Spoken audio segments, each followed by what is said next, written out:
Le terrorisme continue de gagner du terrain en Afrique, particulièrement dans la région du Sahel, devenue l'épicentre mondial de cette menace. Selon le Global Terrorism Index, plus de 51% des décès liés au terrorisme dans le monde ont été enregistrés dans cette région en 2024, soit près de 3 900 victimes. C'est dans ce contexte que s'est ouvert le 9 juin 2026 à El Jadida la 5e réunion de haut niveau des chefs des agences africaines de lutte contre le terrorisme et de sécurité organisée dans le cadre de la plateforme de Marrakech sous la coprésidence du Maroc et du Bureau des Nations Unies pour la lutte contre le terrorisme, ONUCT. Je voudrais bien noter que cette initiative offre un cadre essentiel permettant aux autres responsables des services de sécurité et de renseignement du continent d'échanger sur l'évolution des menaces et leurs implications opérationnelles.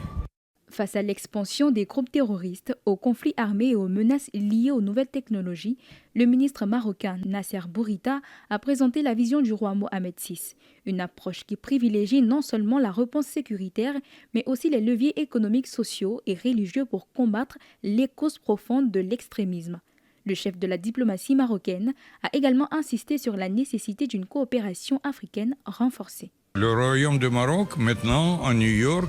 est un co-facilitateur du 9e examen de la stratégie antiterroriste mondiale des Nations Unies,